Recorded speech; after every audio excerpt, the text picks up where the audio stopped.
Bonjour tout le monde, je suis très contente de vous retrouver aujourd'hui pour une nouvelle vidéo crash test anti-cerne. Aujourd'hui nous allons tester cet anti-cerne là de L'Oréal, donc c'est le Infaillible More Than Concealer, donc c'est la petite nouveauté de L'Oréal. Et juste petit aparté, je sais qu'il y en a qui ça va un petit peu énerver, mais ma vidéo sur mes anti-cernes préférés arrive. Celle-ci c'est la dernière des vidéos crash test anti-cerne. La prochaine vidéo sur anti-cerne ça sera sur mes anti-cernes préférés. En fait ça sera pas réellement mes anti-cernes préférés, ça sera sur tous les anti-cernes que j'ai, ceux que j'aime et ceux que je n'aime plus, parce que il y a quelques mois je les aimais et puis j'en ai comparé avec d'autres et du coup je les aime un petit peu moins, notamment le Shape Tape de Tarte, mais je vous expliquerai tout ça dans une autre vidéo. Donc aujourd'hui je vous disais nous allons tester ce anti-cerne là. Donc moi j'en ai reçu 3 de la part de L'Oréal, donc ce sont les 3 nouveaux hein.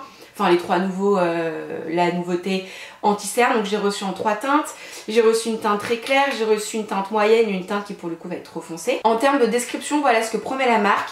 Une formule 2 en 1 à la fois correcteur et fond de teint. Sa formule couvre les cernes et les imperfections et unifie votre teint. Sa texture fluide et légère glisse sur la peau et se fond avec celle-ci.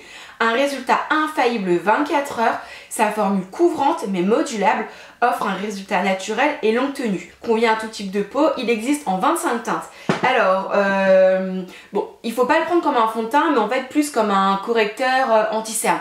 Donc pour moi, je vous avouerai que c'est pas mal parce que vous savez qu'en ce moment, je mets pas de fond de teint lorsque j'ai des anti-cernes couvrants. Pour moi, ça ne nécessite pas de fond de teint. Donc je mets pas mal d'anti-cernes et ensuite je descends un petit peu sur mes coupes roses, là où j'ai des petites rougeurs, et ensuite une petite poudre. Et pour moi, ça va très bien. Je sais pas laquelle choisir, soit j'ai la très claire, la 323 chamois, ou sinon j'ai la 330 pécan. Voilà ce que ça donne en termes de teinte. J'ai peur que celle-ci soit un peu trop claire et j'ai peur que celle-ci pour le coup soit trop foncée, donc au pire je viendrai mélanger les deux. Il y a des teintes entre les deux hein, bien entendu, sauf que la marque m'a envoyé 3 couleurs, une très claire, une medium et une très foncée. Donc voilà, maintenant à moi de faire mes mix. En termes de prix, je vous ai même pas dit, mais on est à 11,80 € pour 11 ml. Donc on a quand même pas mal de contenance. Et en termes de petit embout applicateur comme ça, on est sur un embout mousse assez épais en fait, qui m'a l'air pas mal. Donc, ce que je fais, c'est que je viens mélanger les deux teintes histoire d'avoir un anti-cerne ni trop clair ni trop foncé. Je pense que ça devrait aller. Et puis c'est parti, je vais venir appliquer au doigt. Donc pour le moment il est assez crémeux. Alors vous pouvez très bien l'appliquer au pinceau Beauty Blender. Moi je vous avouerai que quand je mets pas de fond de teint, je préfère travailler mes anti-cernes au doigt. En fait je trouve que c'est assez couvrant et puis je trouve que c'est un petit peu plus facile en fait, un petit peu plus modulable.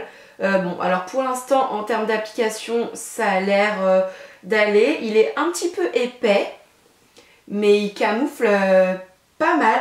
Donc là c'est vrai que ça va faire une petite différence de couleur pour l'instant, mais une fois que je vais venir mettre de la poudre et compagnie, il y aura plus trop de soucis. Voilà ce que ça donne en termes de résultats. Je sais pas si vous vous rappelez du avant, mais bon on peut comparer avec ce côté là.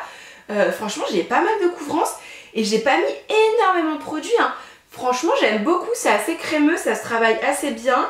Bon pour moi c'est sûr qu'il faudra le poudrer pour pas que ça file dans les petits plis, dans les ridules. Mais franchement, j'aime beaucoup. Vous savez ce qu'on va faire? J'ai le Fenty Beauty devant moi parce que je sais qu'en commentaire, on m'a posé la question lequel est-ce que tu préfères? Alors, je ne sais pas. Et bien écoutez, nous allons faire le test tout de suite. Alors, en termes de couleur, ça sera pas tout à fait les deux mêmes couleurs, mais c'est pas grave, avec une petite poudre par-dessus. Je pense que ça devrait le faire. On va voir en termes de couvrance et puis comme ça on se rendra compte en fin de journée s'il y en a un qui a tenu un petit peu mieux que l'autre. Voilà ce que ça donne en termes de couvrance. Donc de ce côté là on a le L'Oréal. Franchement je trouve que c'est une jolie couvrance. Et de ce côté là on a le Fenty. Donc celui-ci je suis bien habituée à l'utiliser archi souvent. Franchement il n'y a pas grosse différence hein. Même en termes de couleur et tout, une fois que ça se fond à la peau. Juste de ce côté là très légèrement ça file vraiment un tout petit peu dans les plis, mais j'ai pas encore poudré rien de tout ça. Bon écoutez franchement j'aime bien, je trouve que les deux apportent pas mal de couvrance. Après c'est au niveau de la texture, c'est un petit peu différent.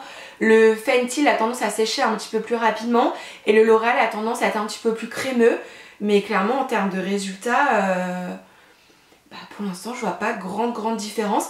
En termes de prix, je vous ai dit, le L'Oréal il est à 11,80 € pour 11 ml. Le Fenty il est à 25 € pour 8 ml. Donc il y en a plus dans le L'Oréal. Et en gros, si on rapporte tout ça à 100 ml, ce qui nous fait du 107 € pour le L'Oréal et du 312 € pour le Fenty Beauty. Et me revoilà complètement maquillée. Donc comme d'habitude, je vais vous dire un petit peu ce que j'ai utilisé. Sur la zone T, j'ai poudré avec la poudre Kit Pore et Matité de Clarins. Anti-cerne et le reste du visage avec la poudre NYX, un petit peu de bronzer, un petit peu de blush, sourcils, mascara. Alors mascara, en ce moment j'utilise beaucoup ce combo là qui est la base Paradise et le mascara graphique de Zoeva. Et pour les lèvres, j'ai mis l'huile de chez Clarins. Ça c'était une huile édition limitée pour Noël en fait, un petit peu rouge comme ça. Alors, et ben, écoutez ce que j'en pense. Là comme ça il n'y a pas grande différence hein. Finalement même une fois maquillée il y avait au début ce côté là était un petit peu plus clair que le côté Fenty, mais une fois maquillée ça se fond complètement à la peau et bah, honnêtement en termes de couvrance bah, je trouve que c'est quand même assez similaire. Et voilà ce que ça donne encore plus près. Donc ce côté là, le côté L'Oréal, bien entendu je l'ai poudré. Bah franchement il est pas mal hein. J'ai un contour des yeux qui est bien lisse, qui est bien unifié. J'aime beaucoup, ma coupe rose elle est aussi pas mal camouflée. Mon petit bouton ici pas mal. Franchement j'aime vraiment beaucoup. Alors maintenant il est, comme d'habitude je vous montre, il est 9h53. Ce qu'on va faire c'est qu'on va laisser évoluer les deux toute la journée. Bon ce côté là, le côté Fenty, je sais très bien comment il va évoluer. Je reviendrai ce soir, il n'aura pas bougé, ce sera pas déplacé, ce sera pas oxydé. Moi il mérite pas du tout le contour des yeux, rien du tout, je le trouve vraiment parfait. Donc celui-ci normalement il n'aura pas bougé. Mais c'est vrai que le L'Oréal je sais pas, donc je reviendrai ce soir. On verra s'il a tenu ses promesses parce qu'il promet quand même une tenue, longue tenue, 24 heures il me semble, tenue infaillible. Bon, et ben écoutez, ce qu'on va faire, on va laisser évoluer tout ça. Et puis, mais c'est vrai que là même, je regarde dans le retour écran, bah, je vois pas grande différence. Bon, et ben écoutez, je vous dis à ce soir. Bon, ça fait pratiquement 10 heures, oui ça fait maintenant 10 heures que je porte les anti-cernes. Donc ça va être le moment du bilan. Bah franchement, j'ai rien à dire, je vois aucune différence en termes de couleur, en termes de couvrance. Je vous ai zoomé pour que vous puissiez constater vous-même le côté L'Oréal, le côté Fenty. Franchement je vois vraiment aucune différence. Il n'y en a aucun des deux qui a filé dans les plis, aucun des deux ne s'est oxydé, aucun des deux ne s'est déplacé. Honnêtement je trouve la couvrance du L'Oréal similaire, vraiment pour moi c'est la même chose, la même couvrance que le côté Fenty. Par contre en termes de texture les deux sont totalement différents. D'un côté on a le L'Oréal que je trouve un petit peu plus épais, un petit peu plus crémeux et qui a obligatoirement besoin d'être poudré, du moins selon moi. Et de l'autre côté on a le Fenty et celui-ci je trouve la texture un petit peu plus fine et je trouve qu'il se matifie en séchant. Et tout simplement je le trouve un petit peu plus fin. Celui-ci je le trouve un petit peu plus épais. Mais après en termes de résultats, enfin voilà, jugez par vous-même. Encore une fois, j'ai fait aucune retouche. Enfin de toute façon je suis pas une fille de la retouche quoi.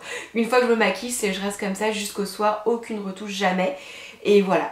Donc en gros en termes de résultats, en termes de couvrance, les deux se valent complètement. Encore une fois en termes de prix, bah, celui-ci est beaucoup moins onéreux. On est à 11,80 € pour 8 ml.